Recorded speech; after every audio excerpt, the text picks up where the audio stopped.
soda's only 99 cents.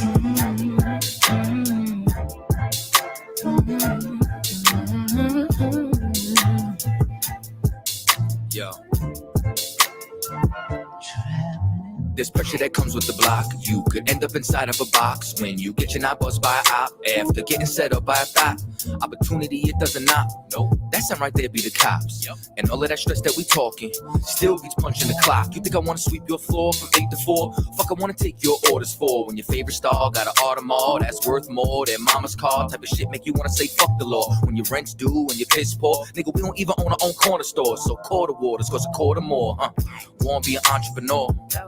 We want sign checks. We want work for ourselves. We want own the nets. You're too much of a threat when you're on your own assets. So the only thing they show us is how to be an outlet. So we won't connect. Let's say hi like hola. Listen to Hova. Whip up a Rover. Been watching Power. Tommy and Ghost, bruh. So I need some powder. Fish scale and soda for 99 cents. It's hard to repent when you gotta pay rent. Baking soda's only 99 cents. Make it make sense, oh, make it make sense. Baking soda's only 99 cents. It's hard to repent when you gotta pay rent. Baking soda's only 99 cents. Make it make sense, oh, make it make sense. Yeah. See, the money is the motive. Repeat my history, crack cocaine is like the motif. It's plain and simple, way back then my mother hustled. It's in my blood, so I feel like it's time to grind, just like the times when niggas lied. Hold up, back then was the bad days. Motherfuckers push mad weight, I was a crack baby. Tell me nothing about my mother and the struggle. See, I love it in the sluggish, trying to sparkle, she hustle. Selling everything in the house, goddamn. She ain't give a damn about a spouse, goddamn. So my oldest brother had to man up, had to take care of us in the piece with 4 kids. The one on the way with no clip, no food in the fridge, on support shit. Got food stamps from the neighbors. Ty worth, he ain't ask no favors. Late night, he was shot bodegas. Over bread and some meat, some mayo. Kool-Aid had about 4 flavors. And when Ty went to cash out, Aki lashed out. Told him he'd take food stamps. $15 for that kid, fuck all that shit. Then the young nigga noticed that it could be the coldest. Take back what they owed us. Whole world on the shoulders. No food in the kitchen but the stove work. $10 in the sack and he points to the back, say, "Aight, let me get that soda." 99 cents. It's hard to repent when you gotta pay rent. Baking soda's only 99 cents. Make it make sense, oh, make it make sense. Baking soda's only 99 cents. It's hard to repent when you gotta pay rent. Baking soda's only 99 cents. Make it make sense, oh, make it make sense. Yeah. So let me get this shit straight.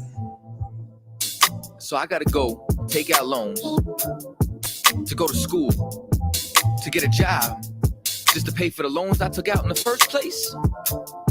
I'm looking at this arm and hammer like I should have a hammer in my arm right goddamn now. Shit ain't make no sense.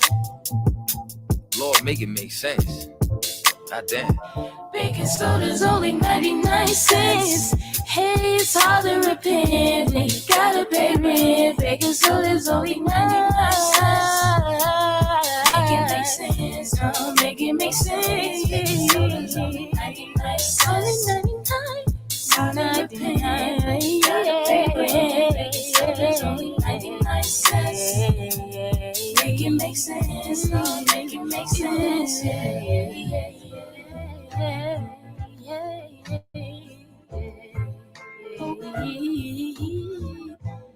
Baking soda's only 99.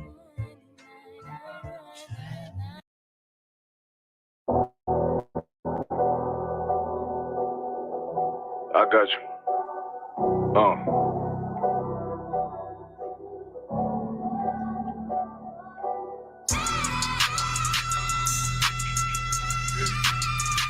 Let it rap real quick. Look. City eyes. It's time to vote God. My God, a real nigga. Cause he wasn't no flaw. Posted on the corner like a watchdog. Family secure, got that shotty in the closet by the mob ball. Fuck what they heard, but tell them it's all true. Be cautious, that foundation falls till you fall through. They gon' fall. Look, I keep this shit 50 times 2. Ain't no more heart in this game, I'm John Q. Colder than an avalanche, way above average. Fans taste sweet, told him make me an apple tree. Left us in the valley full of bones, this where hope found. Java, come on, man, dark sands get broke down. Riding through Evanston with Mark Quad, telling me how the crackers turn this child into a ghost town. Focus out, nigga, I lay that game down. I feel his pain, cause nothing is the same now. Let my light shine like heaven through a rain cloud. Glock have a fit like my child, so tangible. Try to warn them niggas we bear arms like tarantulas. Them mother niggas rap, I make anthems. I really seen prophets under this banner. Make my enemies bow down on camera. Told my design I wanted black and white like a panda. I'm better than that nigga that's some dirty to handle. Look, I move like a Priscilla, precious cargo, spirit ancient, but I got a new semi-auto. Wave that bitch around like where's Waldo. Sleep if they want, I cut through they Z's like I'm Zorro. Hate me for his name, so I gotta keep that steel clutch. Trust me, I'm not what you think. I squeeze till it click like Dorothy when the heels touch. The world got me dumb, I don't feel much. Ride around with Yara, just left the state bridge. Looking for a bitch better than Baby's kid. Remember I dropped Quiet Storm, I've been gone ever since. Still in the field, fuck them niggas on the fence, yeah.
All right, Shalom Israel. Yahweh Shemel Shah, break a thumb to the brothers. Yahweh Shemel thumb Shemel Shah to the sisters.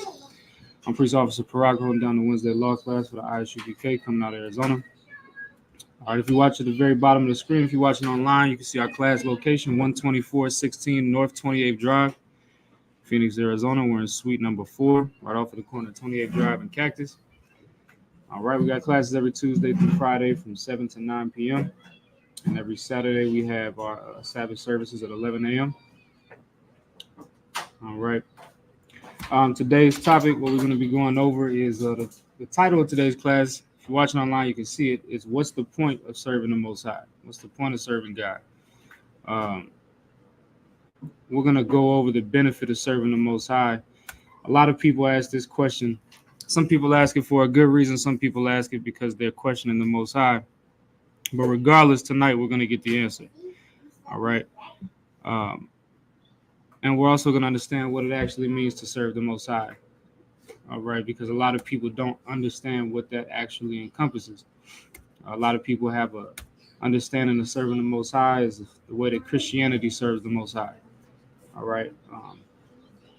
Let's get Romans the 3rd chapter, start at the 1st verse. Romans chapter 3, verse 1.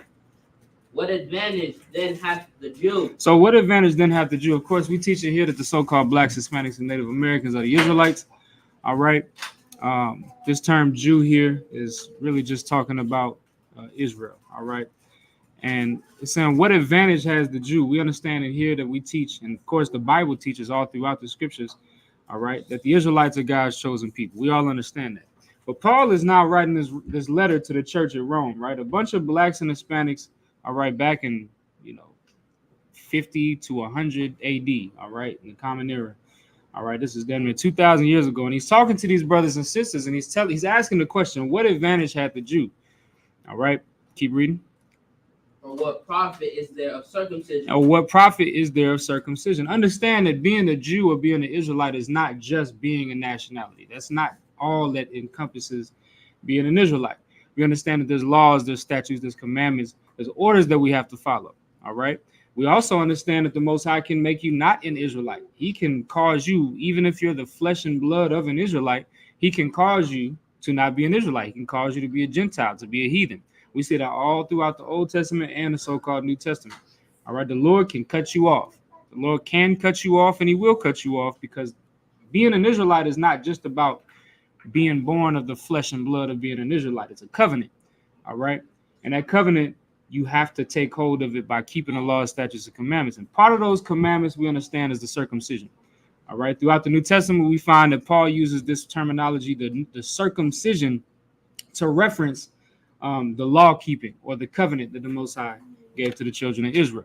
So he's asking this question: what profit is there of the circumcision? What is the profit? What do we receive? What's the benefit of keeping the law, statutes, and commandments? Keep going. Verse 2.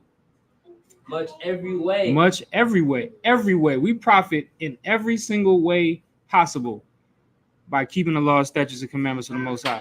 Shaq, go grab a Bible. I need you to hold a scripture for me. Give me the book of Deuteronomy. Right? Keep reading. Verse 2. Start from the top. Verse 2. Much every way, chiefly because thou unto them were committed the oracles of God. All right, so chiefly, now we benefit in every possible way by being the children of the Most High, by being Israel, by being the Most High's chosen generation. All right, but chiefly, meaning above all, because unto us was committed the oracles of God. All right, this Bible, these laws, these statutes and commandments are not a burden. They're a gift from the Most High. All right, order is a gift. Children often don't understand this, right? Children often don't understand that order is a gift. Children often don't understand that correction and rebuke, all right, one second, and rebuke and correction and reproof, those things are a gift from a parent. Well, the Most High offers the same thing. He offers reproof, correction, order, and guidelines to live by. And that's something that the Most High has set in place, not to burden us, but to give us the help that we need, because without these laws, without this order, we'd be vagabonds. We'd be a bunch of idiots running around like how we do in America. Deuteronomy 4 is what you're looking for. Deuteronomy 4 and 5. All right, that's what we would be. We'd be a bunch of idiots just like how we are in America. In America, we live lawlessly. All right, we see that there was an attempted assassination on former President Trump. That's the first so-called presidential assassination attempt since Ronald Reagan. It's 40, 50 years ago. You understand? But we understand that this is American culture. American culture is murder. American culture is violence. American culture is evil. All right? And we latch on to that because us being sheep, we latch on to any culture that we find ourselves around instead of latching on to what the Most High has tried to give us. All right? And so Paul is telling us that we actually have the benefit. The other nations, you would look at them, see a lot of times we think like children. And a child looks around and he sees another child or another group of kids and they get to do whatever they want. And that child becomes jealous. It's like, damn, I wish I could do whatever I want. But what that child doesn't realize is that their parents don't give a damn about them. That's why they can run around and do whatever they want. All right. But the Most High, who gives a damn about you, he's going to put order in your life. He's going to put rules and guidelines that you have to follow, not just to burden you, but to protect you. And we're going to find out by the end of this class that the Most High is the one that's going to protect you and the one that's going to give you your help. But you have to understand it. You have to accept it. Give me Deuteronomy 4 and 5.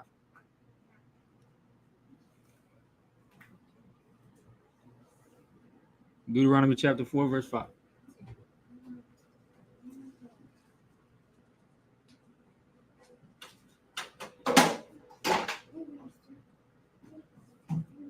Deuteronomy chapter 4, verse 5.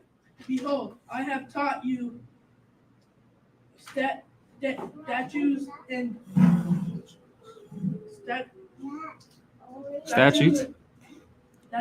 judgment.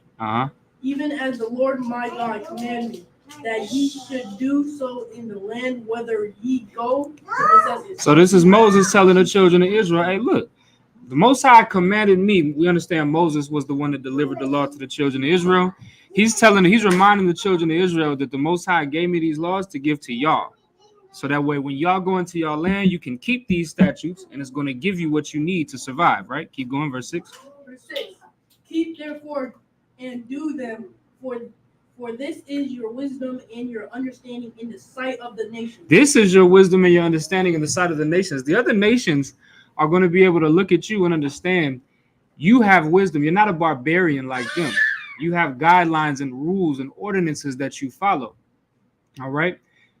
Especially when you go back around this time. All right. But of course, even today, you understand that these nations that are around about us, they don't have guidelines and rules that they follow. They can do whatever the hell they want. They live like barbarians, like animals. All right. They don't have guidelines. What do you do if a man kills another man? Do you let it be? What do you do? What's the judgment on that? What do you do with homosexuality? If a man lies with another man, what's the judgment for that? Do you just let it happen? These are things that you have to have guidelines on to regulate. Otherwise, the nation, whatever nation this is, runs rampant. They do whatever the hell they want. And that's what you find in America. America gets to do whatever they want. All right. They get away with everything. Amber Geiger walked in on that man, that brother Botham John, and shot him in his own house.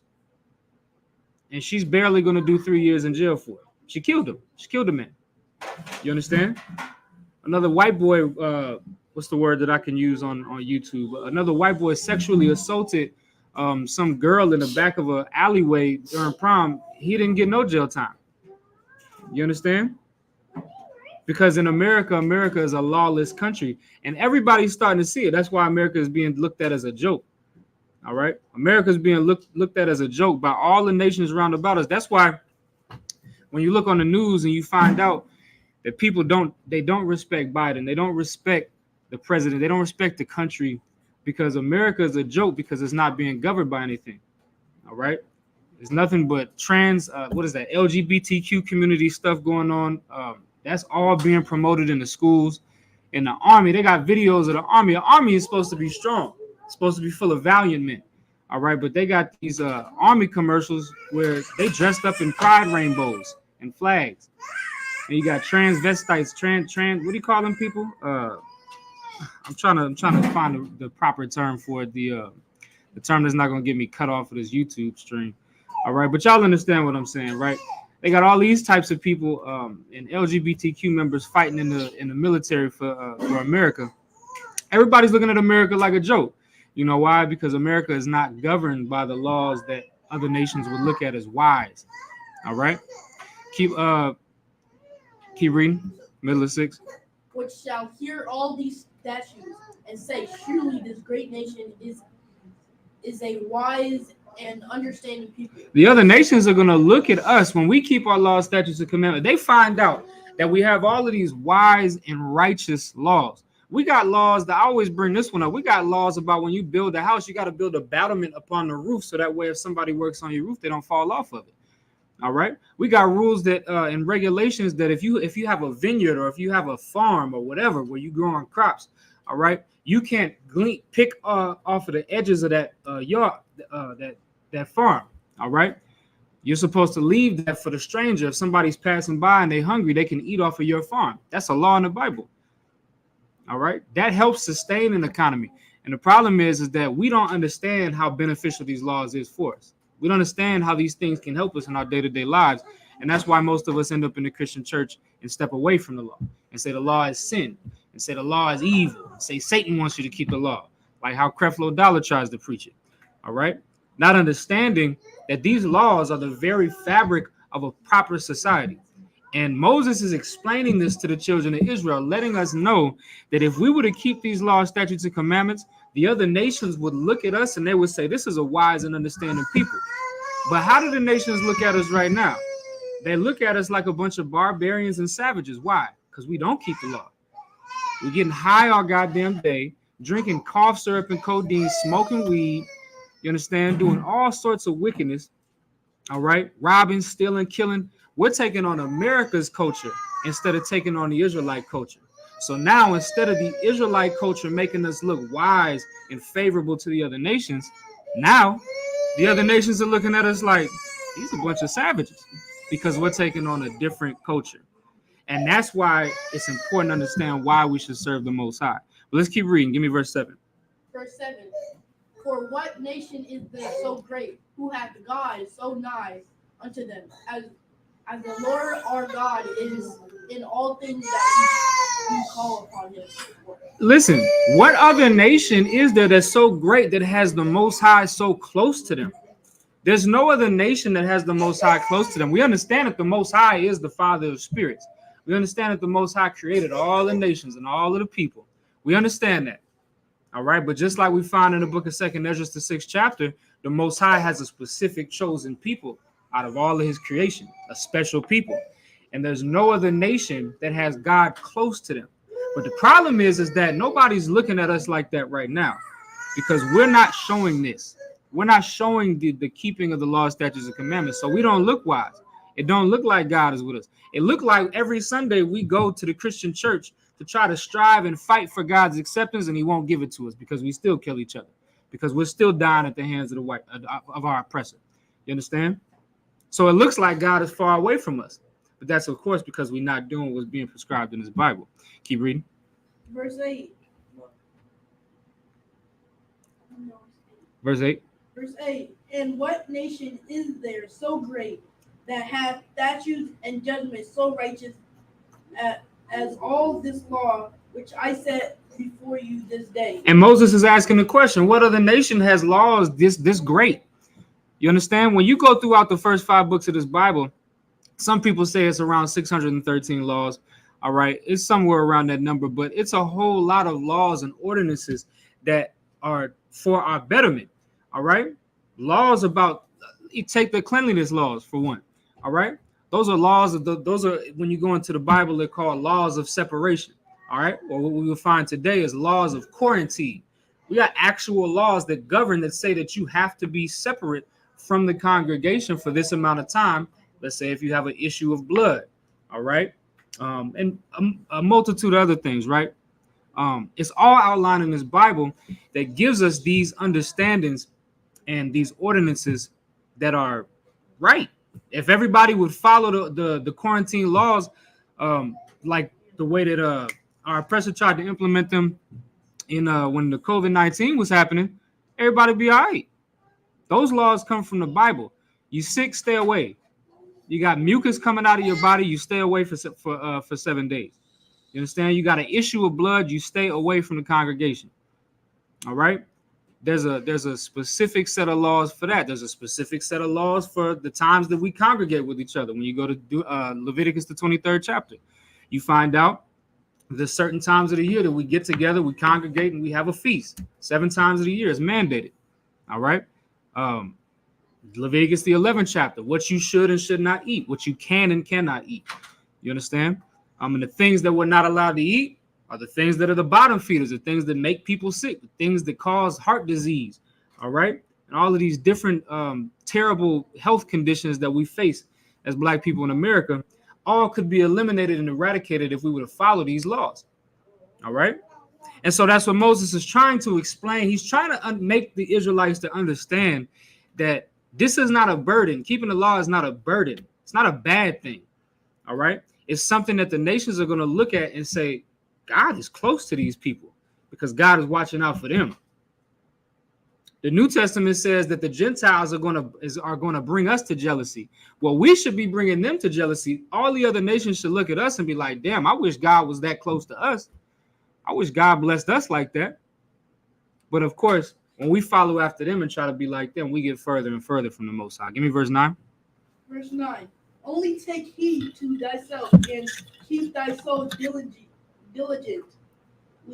lest thou forget the things which thine eyes have seen, and lest they depart from thy heart all the days of thy life. And this is what Moses is telling you. He's saying now, because I hope from me Exodus, the 31st chapter. Moses is telling the children of Israel, take heed to yourself and keep your soul diligently, lest you forget the thing which your eyes have seen. Remember, this generation saw Moses parting the Red Sea. All right. I wouldn't say this generation exactly, because we in Deuteronomy, the 4th chapter, right? But this group of people understood what Moses did to get the children of Israel out of Egypt, all right, through the hand of the Most High. All right. And so Moses tell, don't forget what your eyes have seen, lest they depart from thy heart all of the days of thy life. And this is the problem. Us as Israel, we forget too damn easy. We forget what the Most High has done for us. We read the Bible on Sunday and go right back to being wicked on Monday. You understand? That's how we are as a nation of people. Continually, right? Give me verse give me Exodus 31 and 13. Exodus chapter 31, verse 13.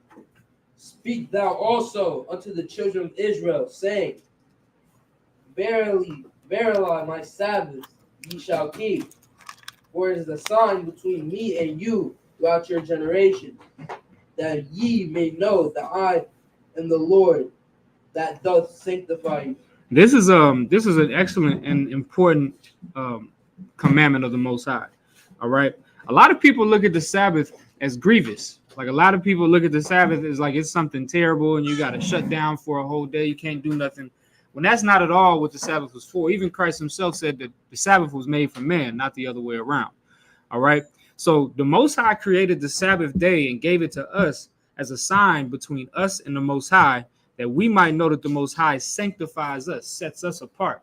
All right. The Sabbath is a righteous law. All right. If it wasn't for the Sabbath, like even in America adopts a Saturday and a Sunday off based off of this Sabbath. All right.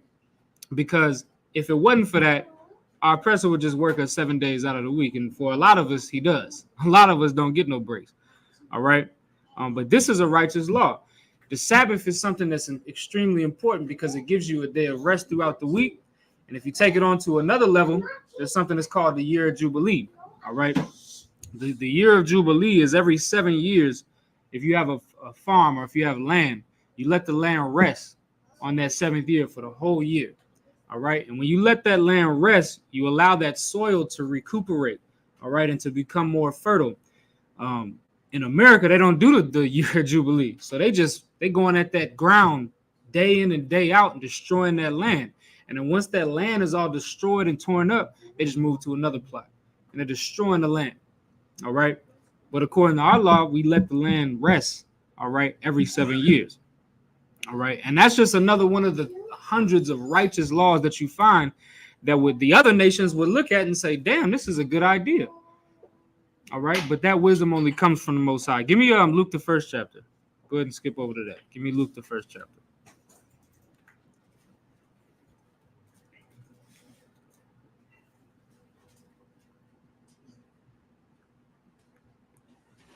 I just need Luke, the 1st chapter, and the 68th verse.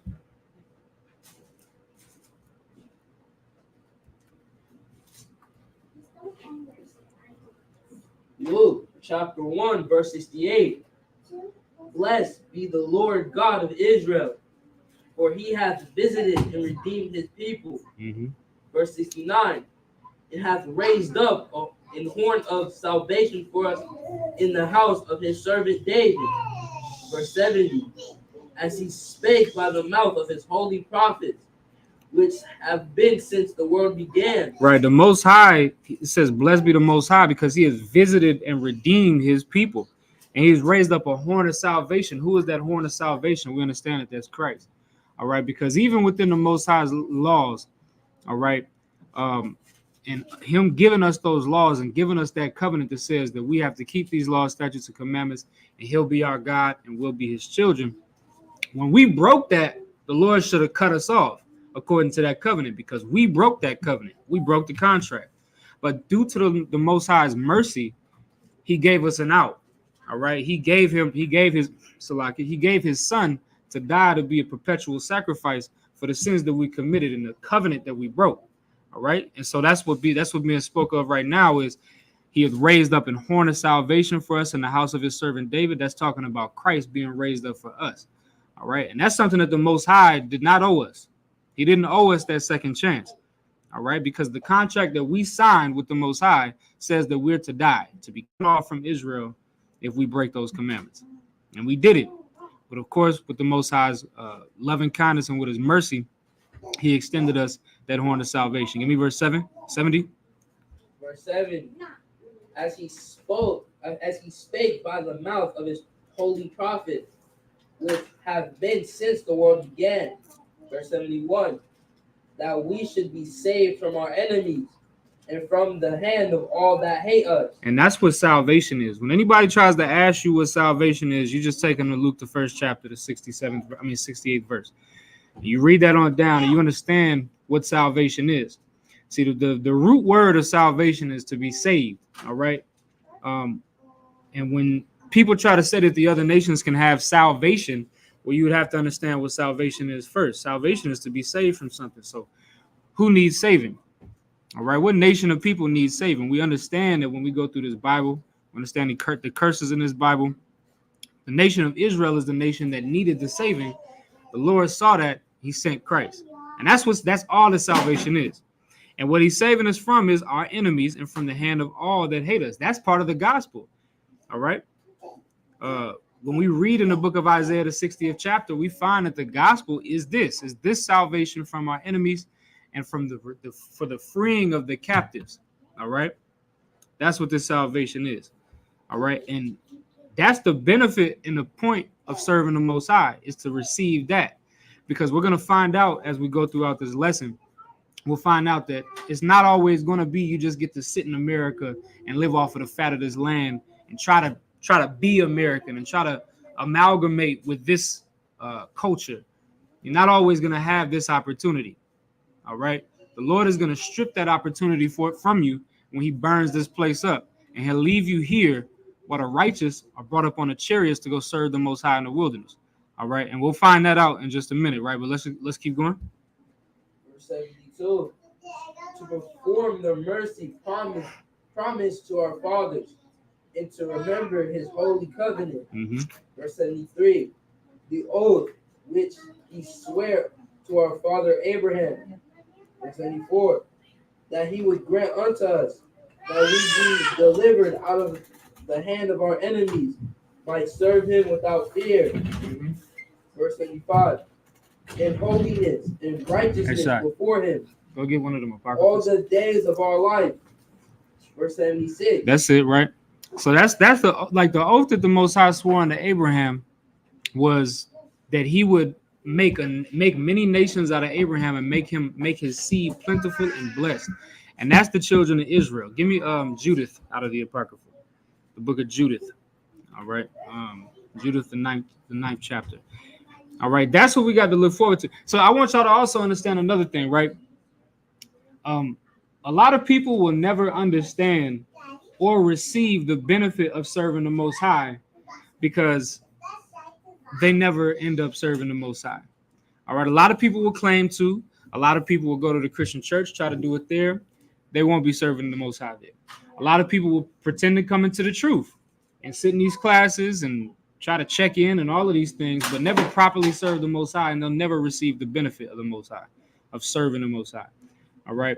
So a lot of people don't actually understand what the benefit actually is of serving God because they've never served God, nor have they ever tried to wholeheartedly. All right. Let me get Judith, the 9th chapter and the 12th verse.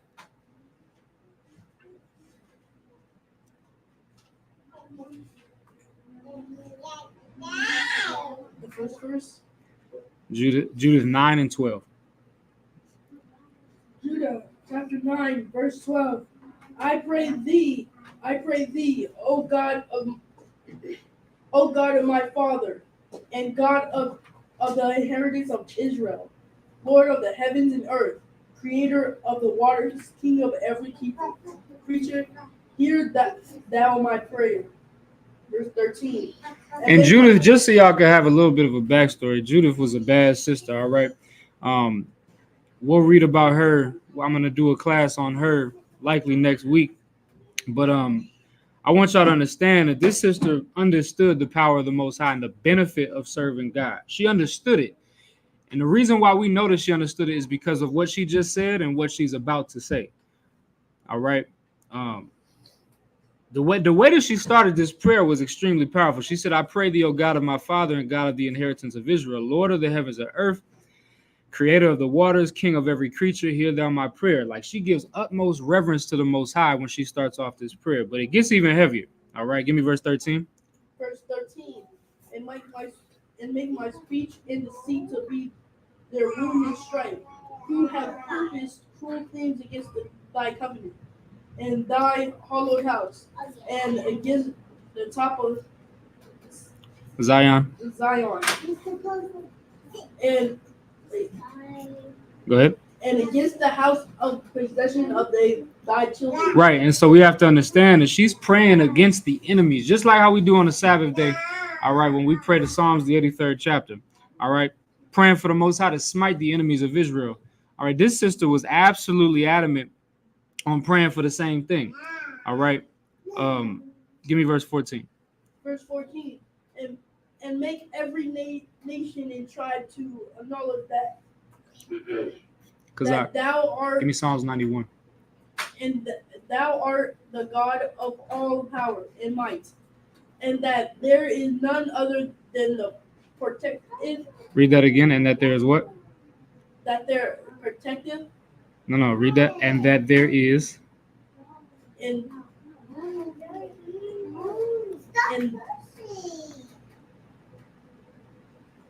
say that again. Read from and that there is none other. And that there is none other that protected the people of Israel but thou. Right. She understood that there is no other protection that comes to the children of Israel besides of the Most High God, of the Most High Yahweh. He's the protector of the children of Israel. We're going to read that in Psalms, the 91st chapter. There's no other protection. You can't get protection from America. You can't get protection from Africa. A lot of people trying to go to Ghana and go be in Ghana and make a new life in Ghana because they want to escape America. So they want to go to Ghana, the same people that sold you to America. All right. But now instead of them selling you back to America, you're going to give all your money to those people in Ghana because that's what they're about now. Now, instead of selling you back to America, they realize they can make all of the money off of you. So a lot of these cats are now starting to move. Stevie Wonder done moved up there. A whole lot of people that moved over to Ghana, the west coast of Africa. All right. And giving all their money to these damn Africans, making them rich again. Made them rich once in the 1700s when they sold us to the white man. And then now they're going back over to Ghana and giving them all their money again. All right. Well, you're not going to find any refuge over there either. You're not going to find any refuge over there. You're not going to find any refuge in Liberia. You're not going to find any refuge anywhere you go because there's none other that protect the children of Israel besides the Most High Yahweh. We're going to find that out. Give me Psalms 91. Just read it from the top. Psalms 91, verse 1. He that dwelleth in the secret place of the Most High shall abide under the shadow of the Almighty. If you dwell in the secret place of the Most High, you'll abide under the shadow of the Almighty. What is this talking about? The secret place of the Most High is within his covenant, under his law, statutes, and commandments. And if you dwell in the secret place of the Most High, you'll be under the shadow of the Almighty, meaning you'll have the protection of God.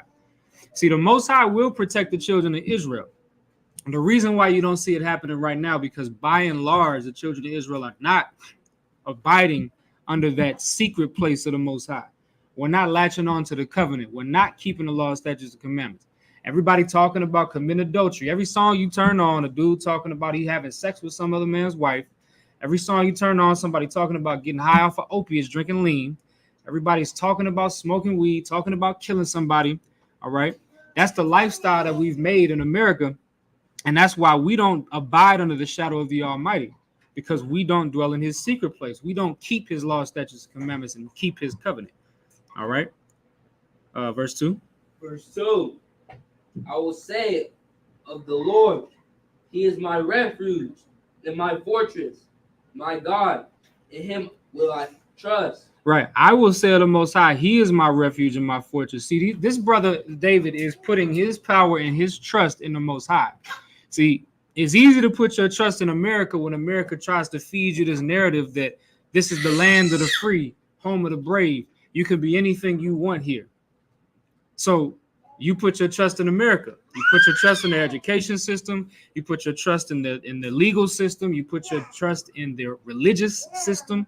All right. Not realizing that America is not going to be able to save you. The book of Zechariah talks about the fact that nuclear warfare is coming to America. It prophesies that. And that your eyeballs are going to melt out of your head. Your tongue is going to melt away in your mouth because of that radiation and because of that thermonuclear warfare.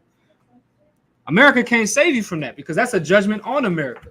Revelation 18:4 tells us that we have to come out of America, meaning come out of the ideals and the practices and the culture of America to be saved from it, to be saved from that day. See, but in order to do that, you have to do what David is saying. He's saying he's going to say to the Lord, he is my refuge and my fortress, my God, in him will I trust. All right. The scriptures tell us that cursed be the man that put his trust in man. You try to put your trust in man if you want to, you're going to live a life of hell. It's going to be even worse than you could have imagined according to this Bible. All right, give me verse 3. Verse 3. Surely he shall deliver thee from the snare of the fowler and from the noisome pestilence. The Most High is going to deliver you from the trap of the fowler, right? And he's going to deliver you from that noisome pestilence. Nothing's going to be able to touch you if you put your trust in the Most High. If you allow the Most High to be your help, there's nothing that's going to be able to step in your way. But see, the problem is that many people will never experience this because they don't want to put the Most High first. They don't want to put their trust in the Lord. They don't want to put their trust in the Most High. They would rather put their trust in what they can see around them. So they put their trust in America. They put their trust in getting a job and being a slave for the white man. Ain't nothing wrong with getting a job and making a good living. But most people put their trust in that. They make their life about having a career for Esau versus having a career serving the Most High. All right, keep going. Verse 4. He shall cover thee with his feathers, and under his wings shalt thou trust. His trust shall be thy shield and buckler. So read that again. You read it wrong. His what? Truth shall be thy shield and buckler. His truth shall be thy shield and buckler. The truth is going to be what protects you. The truth is going to be your shield. What's a shield? It's something that protects you from danger. Well, that's what the Most High is trying to get at. He's trying to make you to understand that the truth, keeping these laws, statutes, and commandments, following what this Bible tells us, living by these guidelines, just like Deuteronomy, the 6th chapter told us, that's going to be our protection. That's going to be where we receive our help from. You understand? And you're not going to get it from anywhere else. You don't get this protection, this help from anywhere else. You only get it by being in this truth. I'll tell y'all something. Look, I done seen a lot of people come into this truth and have all of the protection in the world, have near-death experiences where they should have died, but they lived because they had the truth on their side. As soon as they left the truth, they died. And I've seen that happen too many times to count. You understand? Because they lost this. They understood this when they was in here. They understood that the Most High's truth is going to be their shield and their buckler and their protection. But once they left, they forgot about it. You understand? Like I said, I done seen a lot of people lose their life because they forgot that the Most High was their shield. All right, give me verse 5. Verse 5.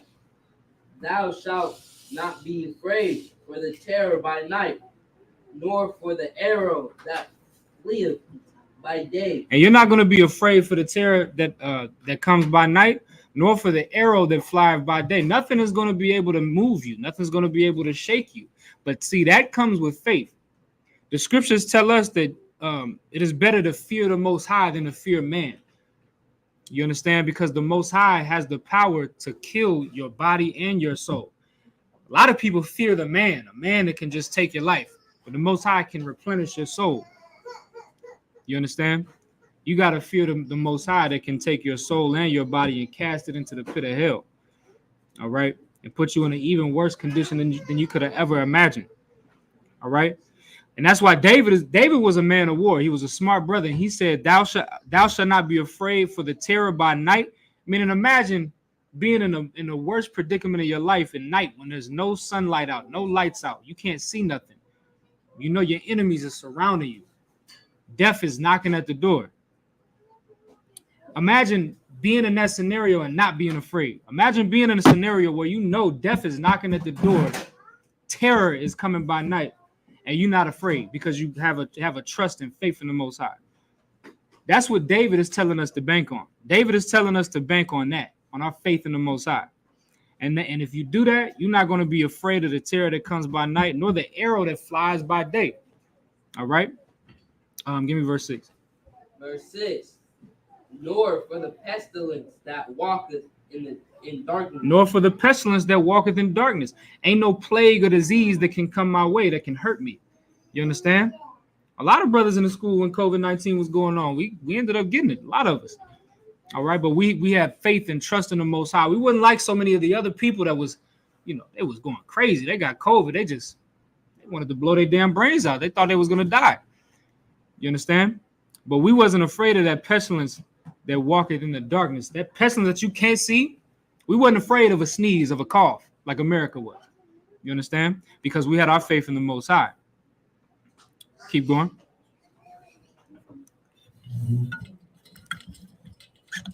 Nor for the destruction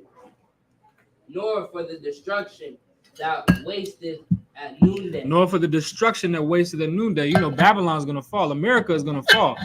There's going to be thermonuclear warfare. There's a button that's going to be pressed that's going to start off the end of the world.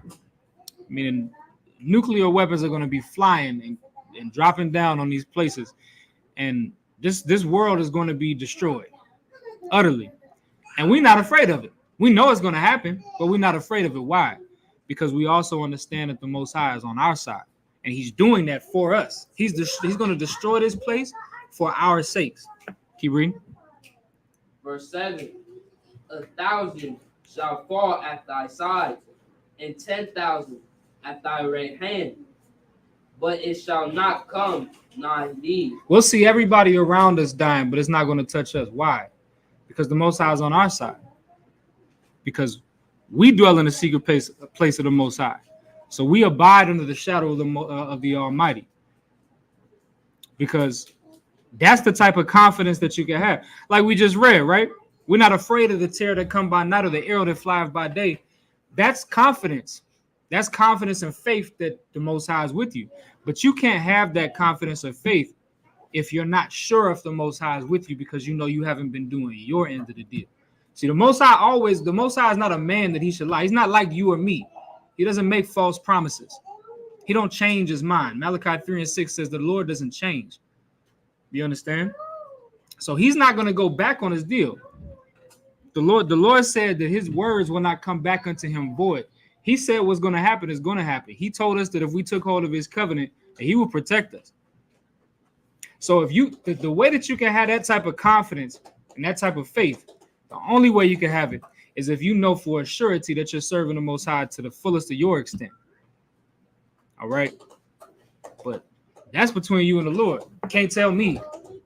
You can't tell me. I don't know. I don't know what anybody's doing when I'm not looking. You understand? But what I can tell you is the Lord knows. And the Lord is going to be the one that decides whether or not you've been worthy to protect in that day of adversity. Otherwise, you'll live your life constantly in affliction.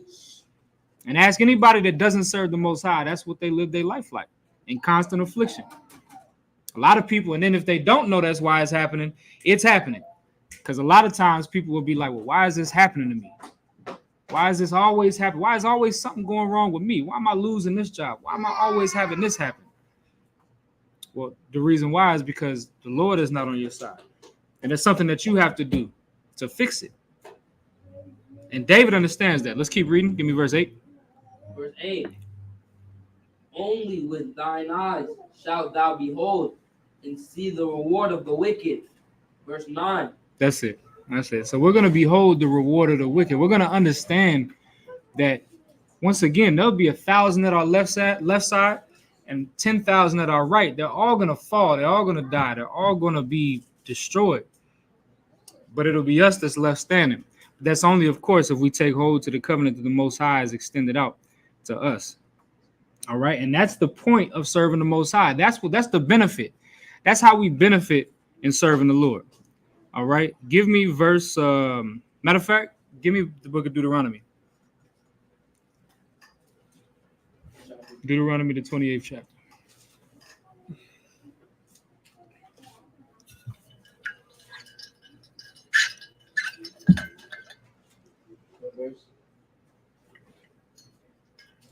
One. This one.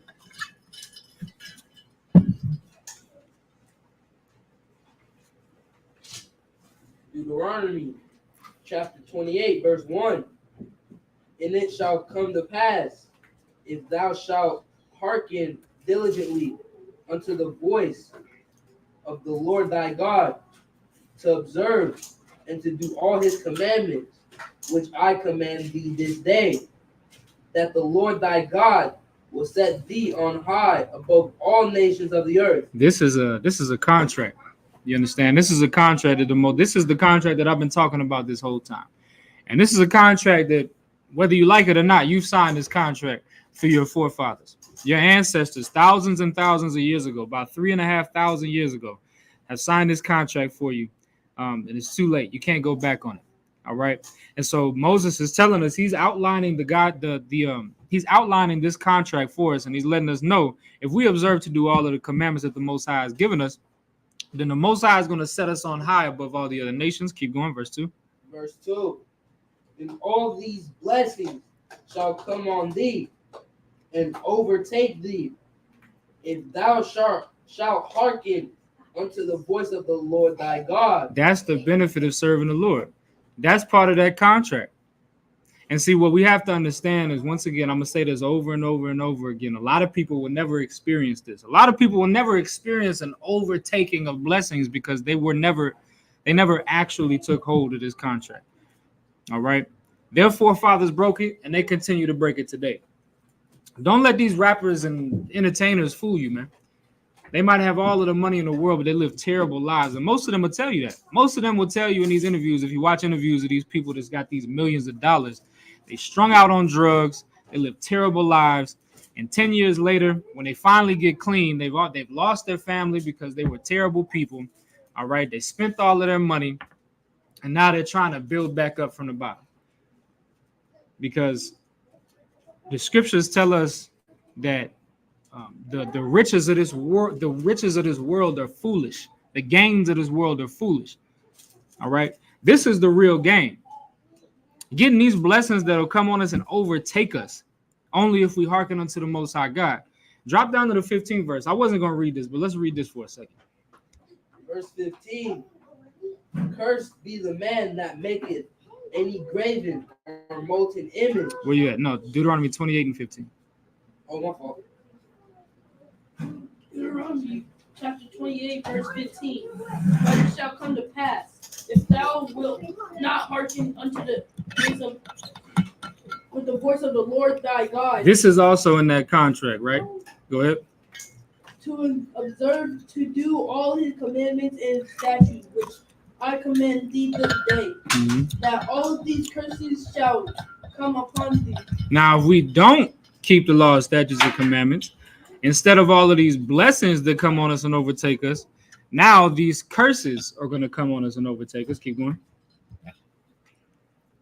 And overtake thee. Verse 16. Cursed shalt thou be in the city, and the curse shalt thou be in the field. Cursed shalt thou be in the city and in the field. What does this mean? No matter where you go, those curses are going to follow you. Why? Because you didn't do what David said. David told you that you have to take on the Most High. I'm going to read that again, right? David told you this is what you should do. He said, I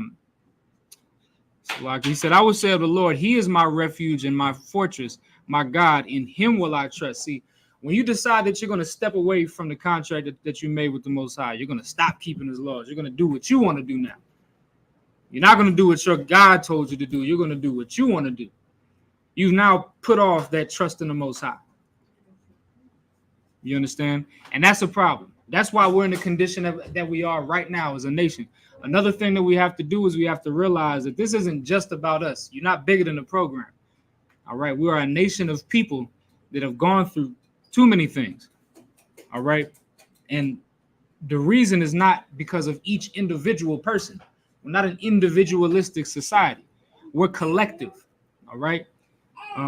When you get into sociology, there's two different types of societies, right? There's individualistic societies and then there's collectivistic societies. All right. Individualistic societies is like America. It's every man for himself.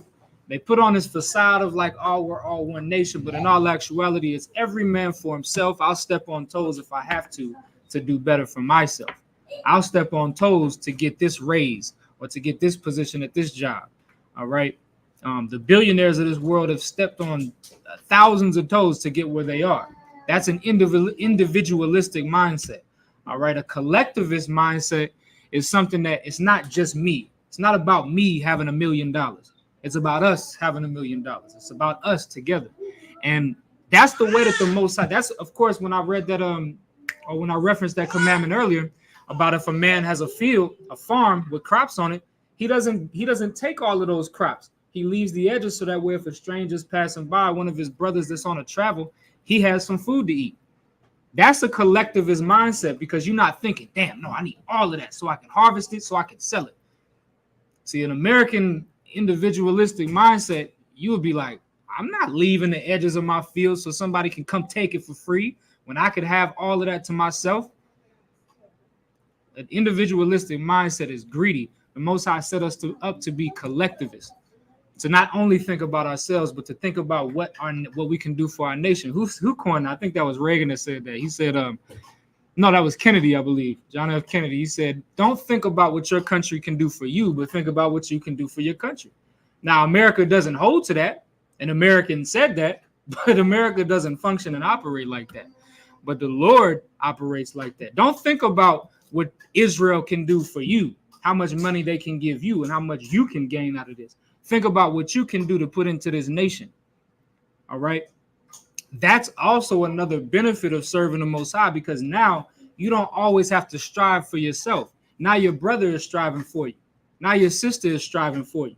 And we all striving for each other instead of us having to have a crab in a bucket mentality. We all fighting to get out of this bucket, but we stepping on top of each other. We never get out. That's the lifestyle that we live in America because we've been bred that way. But the Lord has never designed it like that for us. All right. That's why these curses come on us. You can be a damn saint, but the nation is still going to be cursed if the nation as a collective doesn't get better. All right. I want to read one last thing. Salaki, go back to the book of Judith real quick.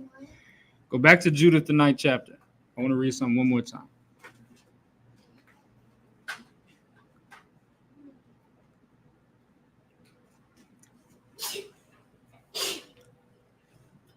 So read Judith 9 and 14.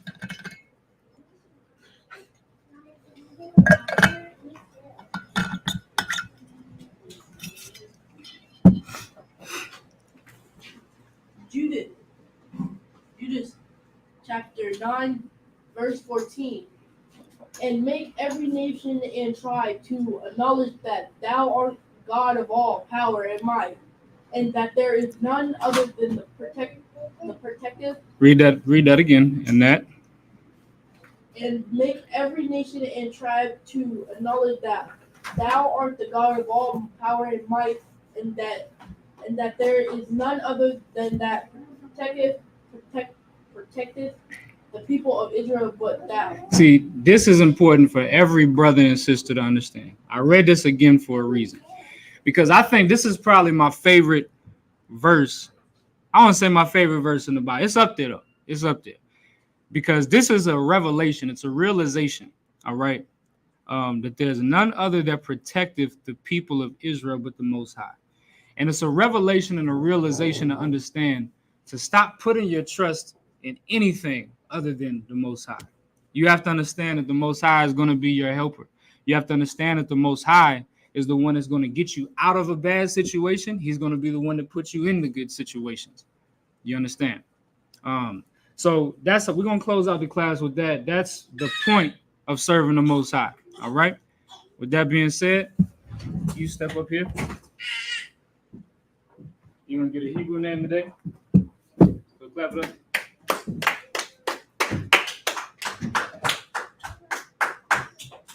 All right.